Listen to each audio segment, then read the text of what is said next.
Hello，大家好，歡迎嚟到地道香港。今日想同大家講講嘅就係呢個飛機墮海，其實係機件意外啊，定還是係人為意外呢？另外就係呢個港鐵車門啊，真係俾呢個小朋友玩爛咗。咁喺開始之前呢，麻煩大家先幫手訂閱、讚好我呢個頻道啦，同埋分享俾你哋身邊嘅朋友。咁喺呢個香港國際機場北跑道嗰度呢，咁20號凌晨就有一架由迪拜出發嘅貨機呢，就降落喺跑道之後，忽然就向左偏離，劃出呢個跑道嘅。咁喺途中呢，佢就衝破咗跑道上面嘅圍欄啦，再撞到停咗喺嗰度嘅機場保安巡邏車。咁令到呢個巡邏車呢，就墮海，直接就導致咗咧喺巡邏車上面嘅乘客同埋司機咧，就係因為咁樣咧就離開咗呢個世界啦。另外咧就呢班貨機上面嘅4位機組人員咧，就未有表面傷痕嘅情況底下咧，喺神志清醒咁樣就去到呢個北大嶼山醫院嗰度檢查。咁睇完呢單新聞咧，我就覺得有啲嘢咧就好離奇嘅，咁啊一齊研討下啦咁樣。咁啊就機場控制塔咧就話啦，呢一班飛機降落前同埋出事之前呢，係冇收過佢哋任何嘅求救信號。即係咧，我哋成日拍睇嗰啲飛機片咧，有啲緊急情況咧就 Mayday 咁樣啊嘛，佢完全係冇呢啲嘢嘅。咁即係話咧，佢哋由準備降落到降落去到滑行嘅呢個期間咧，無論任何事情都係正常嘅情況。咁第二咧就係呢個機場管理局咧，亦都表示當時嘅天氣同埋跑道嘅情況咧係適合運作嘅。咁雖然咧當其時咧有呢個強烈季候風信號啦，咁但係即係其實呢個季候風信號都唔會話強得過呢個3號風球啊，甚至乎8號風球都有升降啦，飛機升降啦，同埋當其時咧係冇落雨嘅。所以你有理由相信咧，呢個跑道嘅狀況咧係良好嘅。再加上啦，就係意外發生之前啦，都有其他飛機經呢條跑道係去降落嘅。咁之後咧，亦都有其他飛機咧喺另外嗰2條跑道嗰度降落。所以咧，亦都排除咗天氣嘅關係咧，令到呢架飛機墮海嘅。而第三咧，就係根據呢個航班追蹤網站嘅資料顯示咧，涉事嘅貨機喺降落咗喺跑道之後。之後佢就滑行啦，滑行期間咧突然間左轉嘅，越過咗跑道左邊嘅通道咧，再衝爛埋個圍欄就衝咗落海。咁呢個咧就最古怪啦。點解佢個機頭咧會晾咗喺岸邊嘅咧？即係以常理去推斷啦，架飛機咁你轉左咁啊直衝落海，咁理論上你用呢個160公里嘅速度咧，點解個飛機個機頭唔係向前衝，而係調翻轉頭指翻向跑道嘅咧？喺落海之後咧，佢仲有一個動力咧，係發尾，個尾發翻上嚟。咁再睇翻咧，就今日咧就有報道，就有啲專家咧就話，會唔會係呢架飛機嘅反推失效咧？所謂嘅反推咧，就係如果即係架飛機降落嘅時候，單靠佢嘅起落架同埋佢嘅輪胎去剎停架飛機咧，其實係唔足夠嘅。咁佢哋咧就會利用呢個反推，就係個引擎反向輸出動力，令到呢架飛機咧喺高速嘅情況底下咧，就幫助佢減速。當然啦，呢一個反推咧係要4個引擎佈置晒喺即係個機翼啦，兩邊機翼每邊2個引擎，佢哋要同一樣嘅功率輸出咧，咁個飛機就可以好平穩咁樣減慢佢嘅速度啦。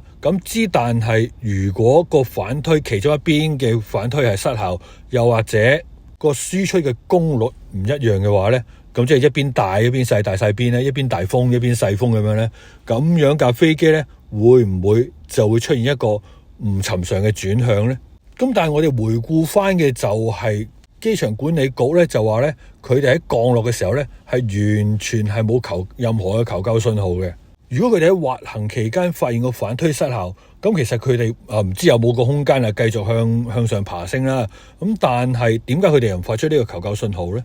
會唔會有可能咧就係呢個引擎上邊嘅一啲情況出現咗啦？咁實在係咩情況咧？就留待有關部門咧打撈到呢個俗稱黑盒嘅飛行記錄儀，咁再作進一步分析咧，咁我哋先會知道呢個結果啦。但係無論如何點都好，機件失靈又好，係人為失誤都好，喺呢件上面咧，我哋都有2位機場保安咧，因為咁樣而冇咗佢哋生命。咁就希望咧，警方可以調查清楚呢件事啦，同埋呢個飛行記錄儀嘅數據咧，可以為呢兩位死者咧揾翻一個真相。另外咧就係想講一講早前港鐵有一班列車喺灣仔站月台駛出嘅時候咧，就懷疑有人伸手干擾呢個列車嘅車門，令到呢個列車咧喺閂唔到門嘅情況底下，竟然繼續開行咧，去到銅鑼灣站先至疏散呢個乘客。即係比著我搭咗呢一班列車呢一卡咧，嗰道門咧，我真係好鬼驚嘅，真係哇喺你嘭嘭聲喺出邊。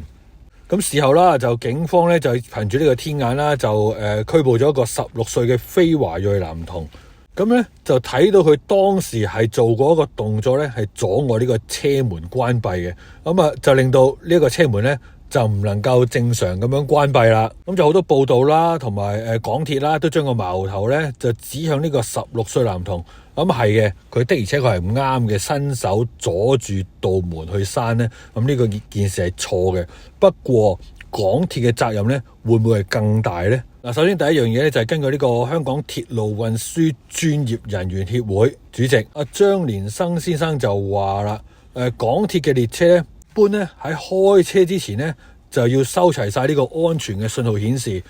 呢個月台個幕門啦，同埋列車嘅車門都閂好咗啦，先至進入呢個 auto close 嘅模式，先至開車嘅。咁佢就話啦，有人破壞咗呢個車門嘅傳感器，咁啊令到咧呢個傳感器就傳送咗一個錯誤嘅信號，令到車長認為所有車門都閂晒，咁佢就開車啦。咁但係咧問題就喺呢度啦。嗱，呢個小朋友咧只不過咧係伸手阻住個車門閂埋，咁你話咧整壞佢個臼咧，我都覺得係認同嘅。咁但係咧你話整壞佢個傳感器咧，咁啊真係有啲新鮮喎呢個講法。首先咧我哋就唔知個傳感器喺邊嘅，咁啊究竟咧個小朋友點解可以即係咁樣拱道門咧，個傳感器就壞咗咧？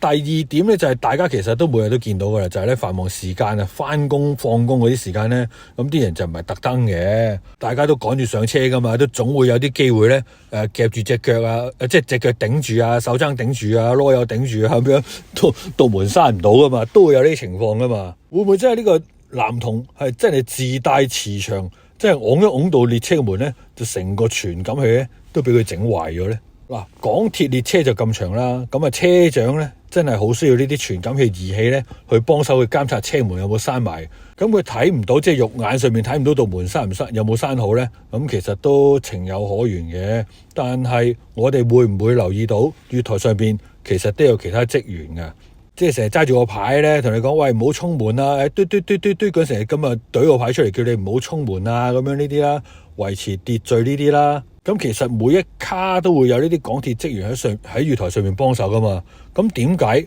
道門冇閂埋，嗰啲月台助理冇出聲嘅？嚟到呢度呢，我就覺得呢一個男童會唔會做咗呢個港鐵日久失修同埋職員失職嘅代罪羔羊呢？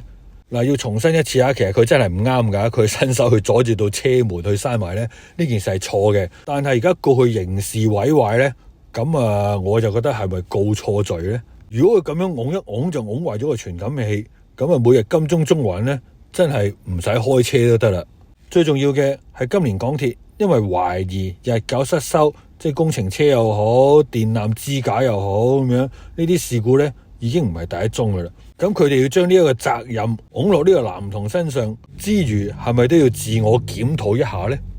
好啦，今集嘅內容咧就嚟到呢度啦，多謝大家收聽，亦都希望大家可以幫手訂閱、讚好我呢個頻道啦，同埋分享俾你哋身邊嘅朋友。下次我哋再有另外一個話題再一齊討論啦，拜拜。